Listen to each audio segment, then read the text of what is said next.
तो दोस्तों आज मैं एक्सप्लेन करूंगा हाल ही में ही रिलीज हुई एक काफी इंटरेस्टिंग इंडोनेशियन हॉरर मूवी को जिसका नाम है रोंगेंग केमातियान यानी कि रोर ऑफ डेथ या फिर रेवेजेस ऑफ डेथ। मूवी का कॉन्सेप्ट काफी इंटरेस्टिंग है, आपको देखने में मजा आएगा। बाकी मैंने एम नाइट श्यामलान की तरफ से हाल ही में रिलीज हुई एक काफी इंटरेस्टिंग थ्रिलर मूवी को एक्सप्लेन किया है जिसका नाम है द ट्रैप। अगर आपने उसे नहीं देखा है जाकर देखना, काफी मजेदार है। उसका लिंक आपको नीचे डिस्क्रिप्शन पिन कमेंट दोनों में मिल जाएगा। और अगर आप चैनल के ऊपर नए हैं तो सब्सक्राइब कर लीजिए क्योंकि अब से शुरू हो जाता है काउंटडाउन रोड टू 1 मिलियन का। हम 1 मिलियन के काफी नजदीक हैं तो जल्दी से सब्सक्राइब कर लीजिए। तो चलिए अब बिना किसी देरी के चलते हैं सीधा वीडियो की तरफ।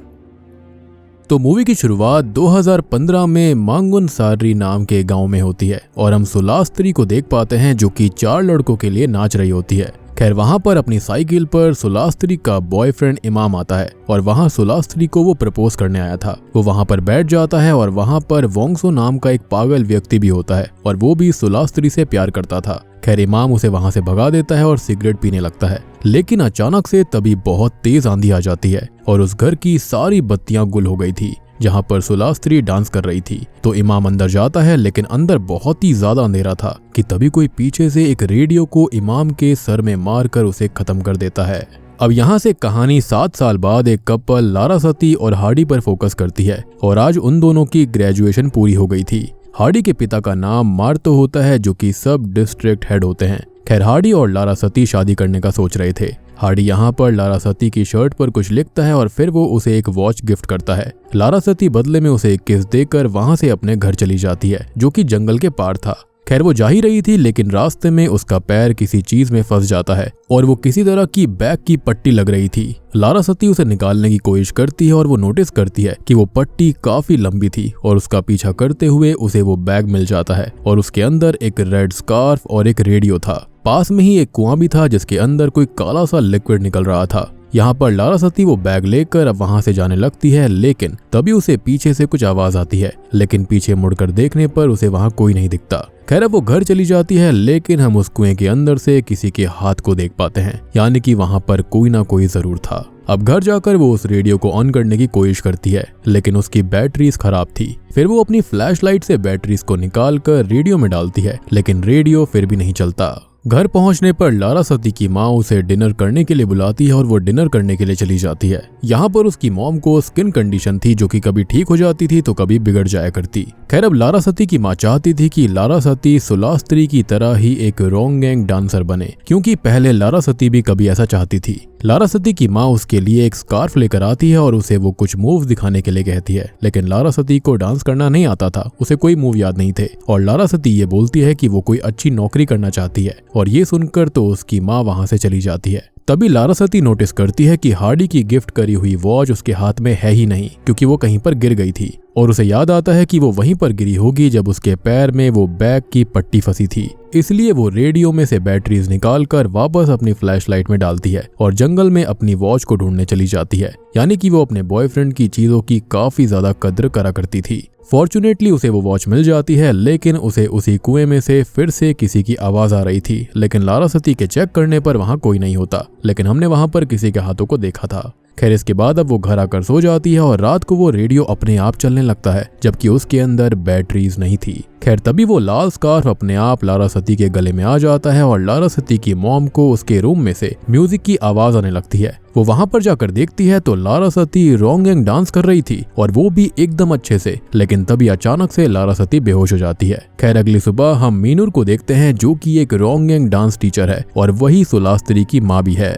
खैर तभी लारासती की माँ वहां पर उसे लेकर आती है और बताती है कि लारासती बहुत अच्छा डांस करती है, लेकिन जब मीनूर उसे डांस करने के लिए कहती है तो उससे डांस ही नहीं होता। तो मीनूर वहां से चली जाती है और तब लारासती की माँ उसे वही रेड स्कार्फ पहनाती है और फिर से लारासती अच्छे से डांस करने लगती है और मीनूर को लारासती में अपनी बेटी सुलास्त्री नजर आ रही थी जो कि 7 साल पहले अपने बॉयफ्रेंड इमाम के साथ भाग गई और ऐसा सब लोगों का कहना था। खैर मीनूर लारासती के पास जाती है और लारासती मीनूर को कहती है कि वो उसे आकर ढूंढे, वो पुराने कुएं में है, और ये बोलकर वो बेहोश हो जाती है। हम देखते हैं कि वो लाल स्कार्फ मीनूर ने सुलास्त्री को दिया था और उसने ही सुलास्त्री को सबसे अच्छी रोंगेंग डांसर बनाया था। खैर अब रात में हम देखते हैं कि मीनूर उसी पुराने कुएं के पास जाकर रोने लगती है और ऊपर से बारिश भी हो रही थी। वो अब जोर जोर से अपनी बेटी सुलास्त्री को बुला रही थी, लेकिन कोई जवाब नहीं आता और वो निराश होकर वहां से जाने लगती है कि तभी अचानक से पीछे से सुलास्त्री की स्पिरिट मीनूर को रोक लेती है। जिसके बाद मीनूर मार्तो के पास जाती है और उसे ये बताती है कि उसे पता चल चुका है कि सुलास्त्री के साथ आखिर क्या हुआ था और उनके पास अब एक नई रोंगेंग डांसर भी आ गई है। अगली सुबह गांव के लोगों को नई रोंगेंग डांसर दिखाई देती है और वहां हार्डी भी आ जाता है और वो लारासती को डांस करते हुए देख बहुत हैरान हो जाता है क्योंकि वो तो नौकरी करना चाहती थी। तभी लारासती एक विंड मिल के सामने डांस कर रही होती है और मीनूर सबके सामने अनाउंस करती है कि अब वक्त आ चुका है कि उन लोगों को उनका एहसान चुकाया जाए जिनकी वजह से ये विंड मिल बना था और उनके गाँव में बिजली आ गई थी। और वहां पर हम एक नेम स्टोन को भी देख पाते हैं जिस पर 4 लड़कों के नाम लिखे हुए थे जिनके नाम थे आदित्य, यूडी, रिक्की और अक्सन। अब गांव से सीन सीधा चेंज होकर इन्हीं चारों लड़कों पर जाता है जो कि इसी गांव की तरफ अपनी कार में जा रहे होते हैं। शायद से यहाँ पर मीनूर ने उन चारों को सम्मान देने के लिए बुलाया था, लेकिन तभी उनकी कार के साथ कुछ टकरा जाता है। लेकिन चेक करने पर वहाँ ना तो कोई जानवर था ना ही कोई और चीज मौजूद थी। लेकिन यूडी को कार के बोनेट के ऊपर किसी के हाथ के निशान दिखाई देते हैं। फिर वो सभी कार में बैठकर वहां से जाने लगते हैं और जैसे ही वो कार को शुरू करते हैं तो उनके सामने वो शुरुआत वाला पागल व्यक्ति वोंगसो आ जाता है, जिससे कि सभी डर जाते हैं। खैर उनको पता चल गया था कि अगर वोंगसो वहां पर है तो गांव भी पास में ही होगा और वो बिल्कुल सही रास्ते पर जा रहे थे।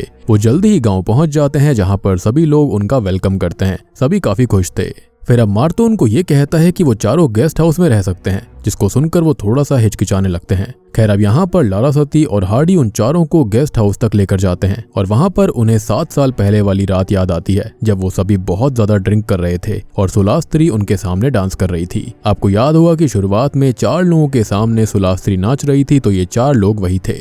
खैर अब आदित्य वहां रखे काउच के पास जाता है। तभी हम पास्ट में चले जाते हैं और देखते हैं कि काउच पर यूडी सो रहा था और आदित्य के कपड़ों पर खून लगा था, लेकिन उसे कुछ भी याद नहीं था कि आखिर हुआ क्या है। उसे और यूडी को नीचे फ्लोर पर खून दिखा था और वो उसका पीछा करते हुए बाहर बाथरूम तक पहुंचे थे। अंदर उन्होंने देखा था कि रिक्की और अक्सन खून साफ कर रहे हैं। वहां पर सुलास्त्री और इमाम की बॉडीज भी पड़ी थी। जी हाँ। खैर अब हम प्रेजेंट में आ जाते हैं और आदित्य ये कहता है कि पक्का अक्सन और रिक्की ने ही सुलास्त्री को 7 साल पहले खत्म किया था। लेकिन यूडी ये कहता है कि शायद हो सकता है कि आदित्य ने ही ऐसा करा होगा, क्योंकि किसी को कुछ भी याद नहीं था, क्योंकि उन्होंने बहुत ही ज्यादा ड्रिंक कर रखी थी और हो सकता है कि यूडी खुद ही कातिल हो। लेकिन आदित्य एक लॉजिकल आदमी होता है और वो हैरान है कि उसने उस दिन पुलिस को कॉल क्यों नहीं किया अगर ऐसा कुछ हुआ था तो। अब यहाँ से सीन शिफ्ट होता है और हम यूडी, आदित्य और रिक्की को डिनर करते हुए देखते हैं। यहाँ पर रिक्की लारासती के साथ बदतमीजी करने लगता है तो यूडी और आदित्य उसको रोकते हैं और उधर अक्सन बाथरूम में नहाने गया हुआ था और बाथरूम के फ्लोर पर उसे अचानक से खून दिखता है और फॉलो करने पर वो थोड़ा आगे जाता है, लेकिन वहाँ कुछ नहीं था। बट हम उसके शोल्डर्स पर उसी लाल स्कार्फ को देख पाते हैं।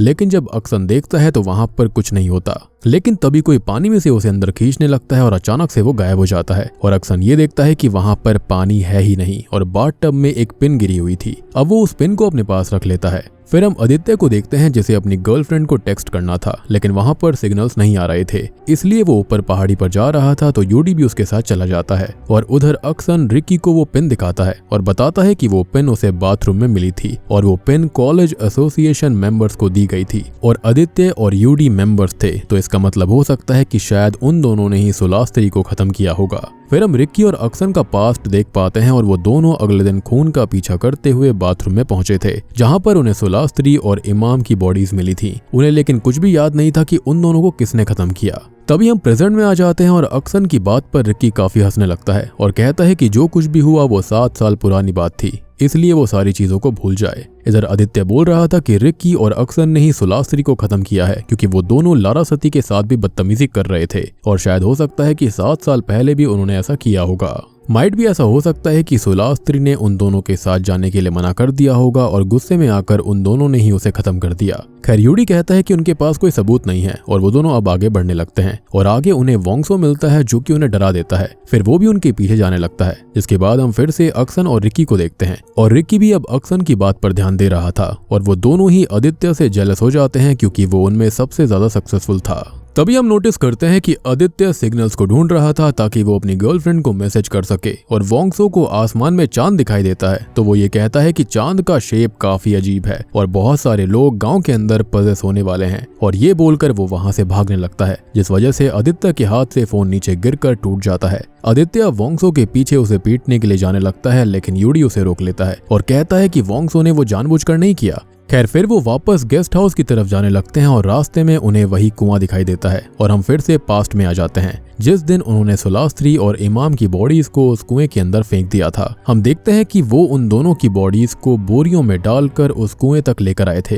लेकिन सुलास्त्री तब भी जिंदा थी और जब यूडी सुलास्त्री को उठाकर कुएं में फेंकने वाला था तो सुलास्त्री ने उससे हेल्प मांगी थी और उसने डर कर सुलास्त्री को नीचे फेंक दिया, जिस वजह से सुलास्त्री का सर पत्थर से टकराया और वो खत्म हुई। यानी कि वो पहले नहीं खत्म हुई थी बल्कि उसको बाद में फिर से खत्म करा गया, यानी कि अगर वो चाहते तो वो उसे बचा सकते थे। खैर अब हम प्रेजेंट में देखते हैं कि मिनूर और बाकी गांव के लोग किसी तरह का फेस्टिवल सेलिब्रेट कर रहे थे और यूडी और आदित्य भी ये दूर से देख रहे होते हैं। हम नोटिस करते हैं कि मिनूर लारासती को रोंगेंग डांस के लिए तैयार कर रही थी और लारासती की आंखें हम बदलते हुए देखते हैं। फिर वो अचानक से डांस करने लगती है और तब आदित्य और यूडी के पास हार्डी आता है और वो उन्हें वहां से जाने के लिए कहता है क्योंकि रोंगेंग डांस का फेस्टिवल बहुत ही ज्यादा प्योर होता है, सेक्रेड होता है और इसलिए वो वहां से चले जाएं वरना उनको पनिशमेंट मिलेगी। जिसके बाद वो दोनों वहां से चले जाते हैं। इधर गेस्ट हाउस में रिक्की और अक्सन ने बहुत ही ज्यादा शराब पी ली थी तो वो दोनों सो रहे थे कि तभी रिक्की के पास लारासती आती है और वो रिक्की को उठाती है और अपने साथ रूम में लेकर चली जाती है। सभी दरवाजे और विंडोज भी अपने आप बंद हो गए थे,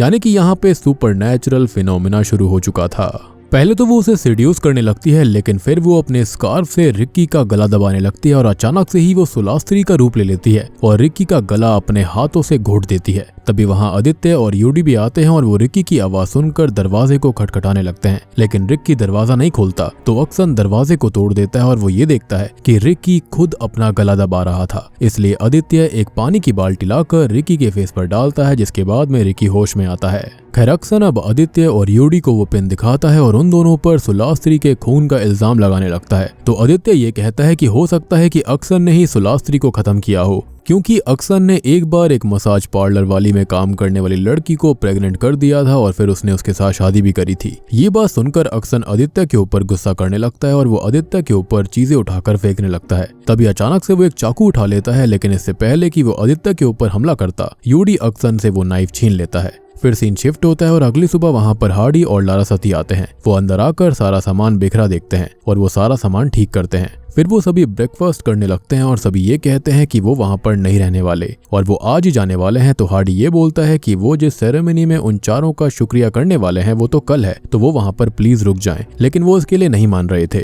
तभी लारासती को सुलास्त्री पजेस कर लेती है और वो उन चारों को भी पजेस करती है और वो उनके मुंह से जबरदस्ती कहलवाती है कि वो चारों वहीं रहेंगे। खैर जब वो होश में आते हैं तो वो वहां से जाने की बात भूल जाते हैं। अब इसके बाद यूडी और आदित्य लारासती और हार्डी के साथ विंड मिल के पास जाते हैं। वो बातें कर ही रहे होते हैं कि तभी वहां पर वोंगसो भी आ जाता है और वो सुलास्त्री की तरह डांस करने लगता है। अब इसके बाद अचानक से वोंगसो वहां से भागने लगता है और आदित्य और यूडी उसका पीछा करने लगते हैं और लारासती भी उनके पीछे जाती है, लेकिन हार्डी उसे रोक लेता है और वो खुद उन दोनों के पीछे जाता है और वोंगसो आदित्य और यूडी के सामने ही उस पहाड़ी से कूद जाता है, जो कि उनके लिए शॉकिंग था। और जब वो दोनों ही ये बात हार्डी को आकर बताते हैं तो वो ये कहता है कि ये चीज नामुमकिन है, क्योंकि वोंगसो ने यहीं से कूदकर बहुत पहले ही अपनी जान दे दी थी। जी हाँ, वो बताता है कि लोगों को पता था कि वोंगसो भी असल में सुलास्त्री से प्यार करता था और सुलास्त्री के गायब होने के बाद वो गांव में एक रेडियो और एक लाल स्कार्फ के साथ दिखा था और गांव के लोगों को ये लगा कि जब वोंगसो को ये पता चला कि सुलास्त्री का बॉयफ्रेंड है तो उसने ही उसके साथ कुछ गलत कर दिया होगा, जिसके चलते लोग उसको मारने लगे थे और तब आकर मार्तो ने उसको बचाया था। लेकिन वोंगसो को उस पहाड़ पर सुलास्त्री दिखाई दी थी जो कि पहाड़ से कूद गई, तो वो भी उसके पीछे पीछे उसके प्यार में कूद गया था, जिसका मतलब जो वोंगसो इन चारों को आज तक दिख रहा था वो असल में एक आत्मा थी। अब आदित्य और यूडी वहां से गेस्ट हाउस की तरफ जाने लगते हैं क्योंकि वो काफी डरे हुए थे।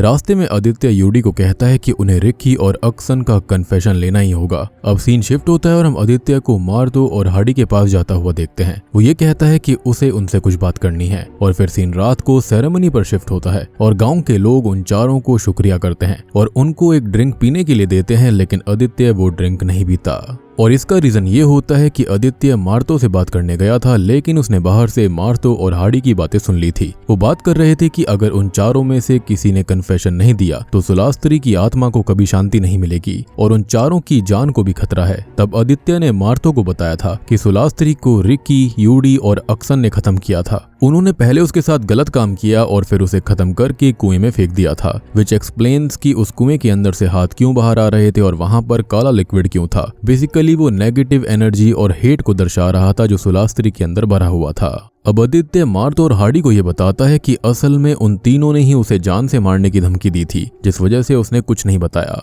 और उसने ड्रिंक भी इसलिए नहीं पी थी क्योंकि उसके अंदर बेहोशी की दवाई मिली हुई थी। उसने सारी बातें सुन ली। खैर अब प्रेजेंट टाइम में इस ड्रिंक को पीने के बाद में रिकी, यूडी और अक्सन को नींद आने लगती है और उनके सामने लारासती डांस कर रही होती है, लेकिन उन तीनों को सुलास्त्री डांस करती हुई नजर आ रही थी, जिसके बाद वो तीनों ही बेहोश हो जाते हैं। यानी कि गांव वालों को पता चल चुका था मिनूर की वजह से, जिसको सुलास्त्री की ही स्पिरिट ने बताया था कि आखिर उसके साथ क्या हुआ था, जिसके चलते ही इन चारों को गांव के अंदर दोबारा बुलाया गया। अब देखो, इन्होंने यहाँ पर विंडमिल तो बनवा दिया था, लेकिन इन्होंने गलत काम कर दिया, जिस वजह से गांव वाले भी इनसे काफी नाराज थे। अब बेहोश होने के बाद इनके शरीर बिल्कुल बेजान हो गए थे और गांव वाले इनके शरीरों को बिल्कुल मृत शरीर जैसे ही रख देते हैं और उसके ऊपर कोई रिचुअल करने लगते हैं। खैर तभी आदित्य वहां से भाग जाता है, जिसके बाद हम देखते हैं कि ये तीनों ही एक दूसरे डायमेंशन में पहुंच गए थे, यानी कि उस रिचुअल की वजह से। यूडी असल में विंडमिल के पास होता है और रिक्की और अक्सन जंगल में अलग अलग जगहों पर थे। यहाँ पर सुलास्त्री की स्पिरिट इन तीनों को पहले बहुत डराती है और फिर वो उनको धीरे धीरे खत्म करती है। अक्सन को वो कुएं में बुलाती है और वो कुएं में कूदकर खत्म हो जाता है। रिक्की डरकर एक साइकिल पर बैठकर वहां से भाग रहा था और ये साइकिल असल में इमाम की थी। खैर अब वो उस कुएं तक पहुंच जाता है जहां पर वो साइकिल से नीचे गिर पड़ता है। उधर यूडी को सुलास्त्री विंडमिल की एक स्पाइक से पिन कर देती है और उसकी गर्दन के साथ अपने ही स्कार्फ को लपेट देती है और विंडमिल के विंग के साथ ही बांधकर वो विंडमिल को चला देती है, जिस वजह से यूडी का जो सर होता है वो उसके धड़ से अलग हो जाता है, जिसके चलते वो भी खत्म हो चुका था। उधर साइकिल गिरने की वजह से व्हील की जो वायर्स होती हैं, यानी कि जो स्टोक्स होते हैं, वो बाहर निकल आते हैं और सुलास्त्री रिक्की को डराकर उन साइकिल की वायर्स पर गिरा देती है, जिन पर गिरने की वजह से रिक्की भी खत्म हो जाता है। बेसिकली इनकी स्पिरिट जो थी ना, वो स्पिरिट रेल्म के अंदर पहुंच गई थी और एक बार स्पिरिट खत्म हो गई तो शरीर का तो वैसे भी कोई फायदा नहीं था, यानी कि ये तीनों खत्म हो चुके थे। अब अगली सुबह गांव के लोग उन तीनों की ही बॉडीज को उसी कुएं में फेंक देते हैं और यहाँ पर मिनूर यानी कि सुलास्त्री की माँ ये कहती है कि एक आदमी के लिए वहां पर अभी जगह छोड़ दो, क्योंकि अभी सुलास्त्री का बदला पूरा नहीं हुआ है। यानी कि कहानी आपको अब तक जो लग रही थी वैसी है ही नहीं, कहानी इससे कई ज्यादा डीप है, जिसके बारे में अब पता चलेगा। अब कहानी 2 महीने बाद आदित्य की वेडिंग वाले दिन शिफ्ट होती है और हम उसकी होने वाली बीवी एलिशिया को देख पाते हैं। खैर आदित्य काफी खुश था कि तभी उसे रोंगेंग म्यूजिक सुनाई देता है और वो देखता है कि पीछे हार्डी और लारासती भी हैं और लारासती रोंगेंग डांस कर रही थी। आदित्य के पूछने पर एलिशिया बताती है कि आदित्य ने ही कहा था कि उसे वेडिंग में रोंगेंग डांसर चाहिए, जो कि शायद उसने नहीं बल्कि उसकी स्पिरिट ने उसके भेष में आकर कहा होगा। एलिशिया के डैड भी आदित्य को कहते हैं कि उसने ट्रेडिशनल डांसर को बुलाकर काफी अच्छा किया है और हो सके तो वो लारासती को उसके फ्रेंड्स के लिए बुक करवाए, तो आदित्य कहता है कि हाँ वो करवा देगा। खैर अब रात को आदित्य कपड़े चेंज कर फ्रेश होता है और अभी भी वो खुद को एक अच्छा पर्सन बोल रहा था। खैर जब वो बाहर रूम में आता है तो वहां पर वो एलिशिया के साथ इंटीमेट होने लगता है और एलिशिया अचानक से सुलास्त्री में बदल जाती है और हम पास्ट के कुछ विजन्स को देखते हैं कि उस दिन सिर्फ अकेला आदित्य जाग रहा था और उसी ने सुलास्त्री के साथ जबरदस्ती करी थी। तो सुलास्त्री ने फाइट बैक किया और आदित्य की एसोसिएशन पिन से उस पर हमला किया था, यानी कि वो एसोसिएशन पिन आदित्य की थी। जिसके बाद उसने किया ये कि गुस्से में आकर सुलास्त्री को पंच मारकर बेहोश कर दिया। अब प्रेजेंट टाइम में आदित्य डर के मारे बेड से नीचे गिर पड़ता है और वो एक फ्लावर वास उठाकर सुलास्त्री पर हमला करने लगता है और उस दिन भी आदित्य ने सुलास्त्री के फेस पर उस रेडियो से मारा था, जिसके चलते सुलास्त्री खत्म हो गई थी। यानी कि वो बोरी वाली बात कि उन्होंने बोरी में भरकर उसको फेंक दिया था और ये सब किसी और ने ही किया था, यानी कि उसके बाकी 3 दोस्तों ने, ये सारी बातें झूठी थी। यानी कि असल कल्प्रिट यहाँ पर आदित्य खुद था। अब वो यहाँ पर भी सेम चीज करता है, लेकिन उसको जल्दी ही पता चल जाता है कि उसने सुलास्त्री को नहीं बल्कि एलिशिया को ही मार दिया था। फिर हम देखते हैं कि उस दिन जब लाइट चली गई थी तब अंदर इमाम आया था सुलास्त्री को देखने के लिए, तो आदित्य ने उसे भी उसके सर में रेडियो मारकर खत्म कर दिया और फिर उन दोनों की ही बॉडीज को बाथरूम तक लेकर गया था और बाद में अंदर आकर सबके कपड़ों पर उसने खून लगा दिया और फिर आकर सो गया, ताकि सबको ऐसा लगे कि उन चारों ने ही नशे में आकर कुछ किया था और कोई भी किसी पर इल्जाम ना लगा पाए, साथ ही साथ कोई सबूत ना मिले। खैर कहानी प्रेजेंट में आ जाती है और आदित्य को समझ में नहीं आता कि अब वो क्या करे। ऊपर से उसके फादर इन लॉ भी बाहर से पूछ रहे थे कि अंदर हो क्या रहा है, जिसके चलते आदित्य वहां से भाग जाता है। अब बाहर हम देखते हैं कि सुलास्त्री से पजेस हुई लारासती बाहर हार्डी के पास आती है और वो कहती है कि अपने पाप छुपाकर कोई भी खुशी वाली जिंदगी डिजर्व नहीं करता। यानी कि मेन कल्प्रिट आदित्य था, सब कुछ जो भी किया वो उसने ही किया था। उसके तीनों दोस्त बिल्कुल बेकसूर थे और वो बिना मतलब ही निपट गए। माइट भी सुलास्त्री के साथ वो थोड़ी बहुत बदतमीजी कर रहे होंगे, छेड़छाड़ कर रहे होंगे, जिसके चलते उसने उनको भी नहीं बख्शा। असल में आदित्य ने बाकी 3 दोस्तों के नशे में होने का फायदा उठाया। तीनों सो रहे होते हैं और इसने यहाँ पर गलत काम कर दिया, जिसके चलते उसने ही बाथरूम में उन दोनों की बॉडीज को रख दिया था, यानी कि इमाम और सुलास्त्री की बॉडी को, जिसके चलते उसने सबके कपड़ों के ऊपर खून लगा दिया था और खुद भी आकर सो गया था, जिससे कि सबको ये लगे कि उन सभी ने नशे में आकर कुछ गलत कर दिया और फिर उन सब ने ही बॉडीज को ले जाकर कुएं में फेंक दिया था। एंड नोट करने वाली बात ये थी कि उस वक्त भी शायद से सुलास्त्री जिंदा थी,